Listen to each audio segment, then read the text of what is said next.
Cyril Isaac, Sybille, bonjour, vous êtes député MoDem. Et je voulais d'abord vous demander, parce que vous avez participé à plusieurs débats dans le cadre du grand débat voulu par le président de la République, aujourd'hui, quel regard vous portez sur le mouvement des Gilets jaunes?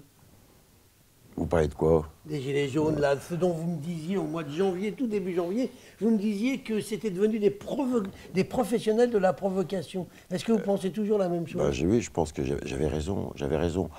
Au départ, le mouvement était plutôt sympathique.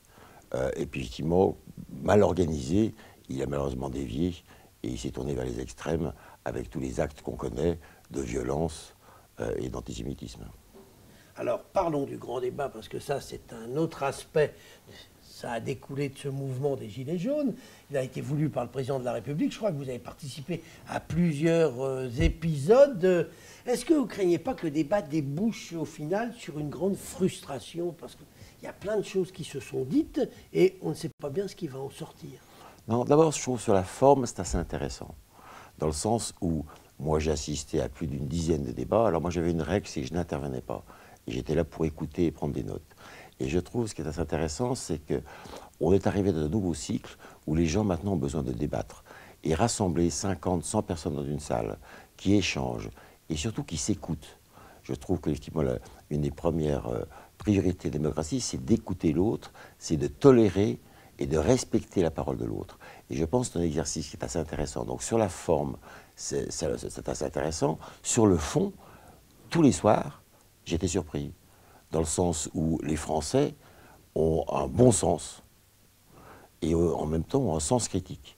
Et ce qui fait que les débats étaient intéressants et de ces débats naissaient des idées. Moi, tous les soirs, même justement avec la culture politique et la connaissance des dossiers, j'ai trouvé des idées qui est intéressante. Alors maintenant, effectivement, il y a eu plus de 10, je ne sais plus combien, je crois que c'est 10 000, on est à plus de 10 000 débats, on a dépassé le million de contributions. Maintenant, effectivement, c'est comment traiter tout ça. Donc, effectivement, il y a sans doute des outils informatiques qui vont permettre de le faire.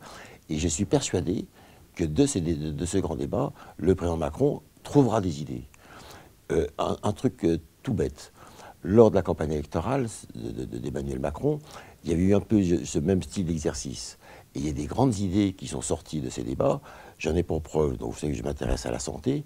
Le service sanitaire, où on envoie des jeunes étudiants en santé auprès des populations scolaires ou des personnes âgées, cette idée est née d'un débat. Elle est remontée jusqu'à Emmanuel Macron, qui s'en est servi pour la campagne. Donc je suis sûr qu'il y a eu des idées intéressantes d'abord, et ces idées remonteront. Alors après, effectivement, comme vous dites, comment sortir de ce grand débat? Et surtout éviter la frustration, parce que les gens qui y ont participé, ils y sont allés avec un espoir, sinon ils ne seraient pas allés. Tout à fait. Je pense que ce grand débat a permis une montée en compétences et en connaissances des Français. Tous les gens qui ont participé se sont rendus compte que ce n'était pas si simple. Il y en a beaucoup dans des débats qui disaient, par exemple, effectivement, on ne veut plus de taxes. Et puis lorsqu'on parlait de sujets concrets, je vois hier, j'étais à un débat sur l'environnement, et beaucoup ont dit, mais par exemple, j'ai une idée, les voitures toutes seules, c'est pas normal. Donc les gens qui sont seuls dans la voiture, il faut favoriser le covoiturage, et les gens qui sont seuls dans la voiture, il faut les taxer. Donc ça, c'est intéressant. Les mêmes personnes qui sont contre les taxes, en proposent, effectivement, souvent pour les autres. Donc je pense qu'il y a une prise de conscience et je dis une montée en information et de connaissances. Et je pense qu'après ce débat, je ne dirais pas que le peuple français est plus mûr, mais a pris un peu conscience de la problématique dans laquelle on était.